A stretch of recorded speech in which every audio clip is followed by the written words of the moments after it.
I have to stop what I'm doing and talk about this. I've been having such a good time. Seriously, it's some of the most fun I've had personally in this game. It's talking about the Fatebringer's final form. Today's video I want to talk about both PvE and PvP builds for it. I'm having equal fun in both areas of the game, and I think that if you try it out, you will too. And honestly, it's probably going to be the build I run the majority of the time for PvE this season. In PvE, I was doing Override, and I'm getting double the kills of the next player consistently. And in PvE, you have a ton of freedom with this build. You can go into any encounter. I did all of Vault of Glass with this build as well. Now for the Crucible, the first game I played with it, with what I put together, I had a nice 40 bomb, a double ghost, we ran out of metals game, it's a blast. For the PvP part, I want to talk about the mods that you need to run, how it works, and some of the history of this build. But before I get into the builds and the things that you can do, I first want to give a shout out to the sponsor of today's video, Surfshark VPN. Surfshark encrypts your data, it keeps it safe, it's an extra layer of security for your photos, your videos, all your personal stuff so no one can see it. It hides your true IP address, it's extremely easy to use, it sets you up with the closest server, and it's the only privacy product that allows unlimited simultaneous devices. Most of them limit you, but not Surfshark. You can have it on your phone, your desktop, as many devices as you want. And with so many people working from home, you can prevent ISP throttling from your provider and actually get faster speeds than what they're capping you at. It works as an app or a browser extension, it allows you to place your phone, laptop anywhere in the world. With something like Disney Plus, it isn't available in some countries, so you just change your location, it's going to open right up. For Netflix, there are about 15 different Netflix libraries out there to go out and explore. With changing your location, you can see what's playing around the world. And what's great for us gamers is you can game in full privacy and security. That includes big ones like hiding your IP in Discord, other chats, not have to worry about it. Protection is key, so use code CoolGuy to get 83% off plus 3 extra months free. There's a link down below right at the top of the description. If for whatever reason you're unhappy, they do back a 30-day money-back guarantee, so there's no risk to try it out for yourself. I love this VPN, it's on every device that I have, and I really hope that you guys get behind Surfshark as they've got behind me. It's a really good deal that they have for us. I want to first start with PvE and with all the freedom that you have. There are some new kinetic legendary weapons that have Firefly, Fatebringer, Praedyths, Hung Jury, they all do it, but Fatebringer does it the best. This build has everything that you want, you can change it for what the encounter calls for. It first starts with Energy Accelerant. It was brought back, it's now working, not in the Crucible, it's only in PvE, but your Dragonfly, Chain Reaction, and Firefly Explosions deal more damage, so a quick look at that damage. Remember, the damage has fall off depending on where the enemy is in relation to the explosion. So if they're right on top, it's going to do max damage. The further they are away, it's going to deal less and less. These are just base numbers, and we can extrapolate. It's going to be bigger with bigger activities, but the regular Firefly does 7,650. With Energy Accelerant, the damage is doubled. It now deals 15,299 with Energy Accelerant, so double damage. Or you can think about it as it's 2 Firefly splash damage into 1. Next, Chromatic Fire on Warlock. And as I go through this, Chromatic Fire gets it to the final form, and I'm going to explain why. But you can make this work without it. On any subclass, any character, Titan or Hunter, doesn't matter. There is a reason why you want to run Chromatic Fire though. When a light subclass is equipped, Precision Final Blows with your kinetic weapon create an explosion in the element of your subclass. You're going to be running it on a solar lock, mostly well. To do what you can do now, before you had to have Ace of Spades, and that spins your exotic slot. You don't have to do that anymore. By itself, the Chromatic Fire explosion deals 8,208. And Energy Accelerant does not work with Chromatic Fire, but the base damage is just a little bit more than the regular Firefly. When you use Chromatic Fire with Firefly, there are 2 explosions that go off, and that's a big deal. One's for Chromatic, one's for Firefly. The end result with Energy Accelerant, the way you think about it, is that they're taking triple damage of Firefly. What started as just a modest ad clear of 7,650 turns into a total of 23,508. You have Firefly with Energy Accelerant, basically double damage, then adding on Chromatic Fire. This pairs with the big 3 Warmind cell builds, Global Reach for a greater distance, Rage of the Warmind, that adds Solar Splash damage to the explosions of Warmind cells, and then Wrath of Rasputin. Solar Splash damage final blows have a chance to create Warmind cells. One headshot on an ad will create a mini nuke that goes off, and with the mods, Firefly, Chromatic Fire, you have 2 explosions that go off. Since there's a second explosion because of Chromatic Fire, there are multiple chances to not only just delete the area, but multiple chances to create cells. I'm telling you, I've done activities where like 90% of my kills are with Fatebringer and Warmind cells.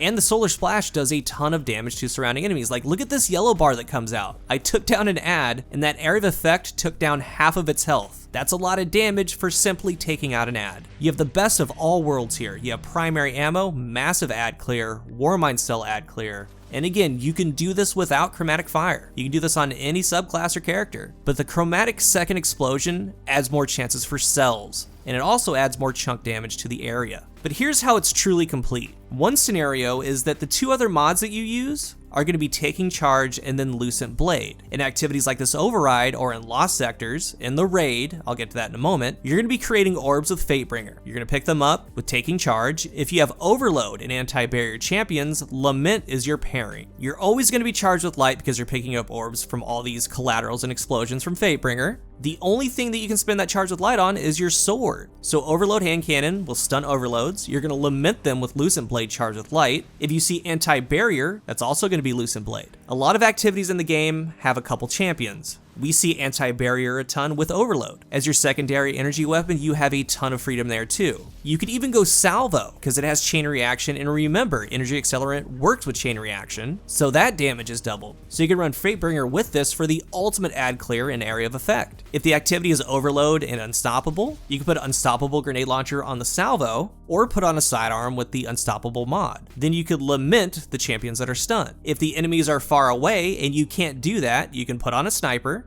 like this Occluded with auto-loading and Vorpal to take out snipers, or you could take off Lament and put on Xenophage. Then you have Xeno creating Warmind cells along with the Firefly explosions because of the big 3 Warmind cell mods. Or if the tougher enemies are further away, you could take off Lament or Xeno and put on a Lasting Impression Rocket or Two-Tailed Fox. You're still going to keep taking charge, you're going to take off Lucent Blade, and you're going to put on Argent Ordnance. That way your rockets deal more damage. It has everything. And it all flows through Fatebringer being able to create Warmind cells with a huge area of effect. And again, you don't need to run Chromatic Fire. You can use this build anywhere with tons of freedom, multiple pairings with your secondary and your heavy.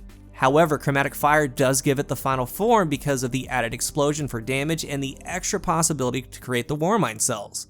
In Vaults of Glass like Templar, when they would come out, I would just nuke them.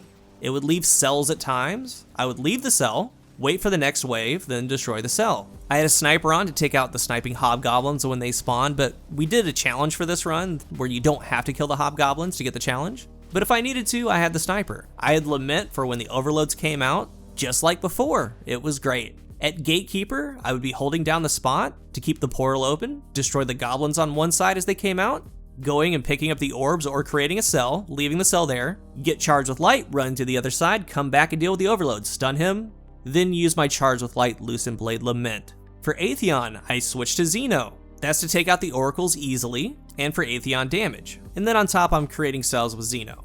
On Supplicant duty, when they're around you, the explosion just disintegrates them, and it can create cells. And since I'm on Well, I was just using Xeno and a sniper for damage. It's not the best, but it's stable. It's sustainable. My fire team supers are doing the most work, but for the damage phase, I would just switch to Lunafactions right before we got into mid, and I didn't do that for a couple phases. Don't tell my team that, but you could do that. The only time I really switched off Chromatic Fire was for the Templar melt and Atheon. With it being overload and what you can do with energy accelerant, it's very, very good. Most of all, it's fun. And the rest of your build, you can make anti-barrier work, you make a sword, a rocket, it does it all. And like I said, in a lot of activities, I'm having double the kills, like an override. It's complete, I love it, some of the most fun I've had. In the Crucible, the Chromatic Firefly has always been so fun, one of my favorite things to do. And a quick refresher on splash explosion damage in the Crucible. It's ranked like this: the Firefly has damage in the 80s, a Dragonfly spec does 96, so it takes about half health. Then Chromatic Fire does 200 and above, 202, 204, 208, it can collateral. Then the big area damage is Chromatic Fire with Firefly, so the 200 plus and the 80 plus. You also have 2 explosions, it's kind of like a little landmine there. And the best collateral in PvP is Cloud Strike, hitting further and has bigger numbers than any of them, 300 damage. Going back to a video I made a long time ago, when Ace came out and you paired it with Chromatic Fire, it would actually have 3 explosions. It was awesome, then it went down to 2. But since Fatebringer is here now, you can do something special. Ace took your exotic spot, you would run whatever energy with Chromatic Fire, but now you have the best collaterals in the game everywhere. Every headshot's a nuke. It's so fun to play with, so fun to watch. The build changes. In PvP, you run Powerful Friends, Radiant Light, High Energy Fire, Taking Charge, and a big deal with Cloud Strike is to run Precisely Charged. Become charged with light by getting multiple rapid precision final blows with snipers or linear fusions. A lot of the times you get those collaterals with Cloud Strike, it's going to get you charged. I also run a linear fusion with Dragonfly and a Dragonfly spec, so literally every headshot that you land, get a final blow, has an explosion. And you have two of the best in the game, the Chromatic Firefly and Cloud Strike. And for me, like, it's in my DNA. I used to do that a lot with Ace of Spades, and in the history of Destiny 2 PvP, those are my top 2 used weapons in each category, Cloud Strike and Ace of Spades. But now, I get to pair Cloud Strike for mega collaterals, and have Fatebringer Firefly with Chromatic. In that combination, the Chromatic Firefly will collateral. It can also make enemies weak as they're next to each other. It has those 2 explosions. It can either collateral, make the next enemy 1-shot or 2-shot, it's great. It isn't for everyone, but it's extremely satisfying. A very fun thing to do in 6v6, I love it. This video is mostly about PvE though. Let's take Chromatic Fire out of the equation. Let's say you're running it on Titan or Hunter. Hand Cannon Overload you can use for champions. You have Ad Clear with Firefly, you have Warmind cells with the solar explosions. You can get Charge with Taking Charge. You can have Lament for single target damage and anti-barrier. You can also have Salvo on with Energy Accelerant to add to that chaos. Add on Unstoppable Grenade Launcher if you need to. You can pair Xeno to make cells and all around just have damage. You can have the Godslayer Warheads on a rocket if you go that route. It's very interchangeable. You can use it in any activity. It's so fun. Try it out. If you're new here, remember to hit the subscribe button, and if you are subscribed, thank you so much for your support. Let's talk about Fatebringer Firefly in this build below. Thank you for watching, and until the next one, I am CoolGuy.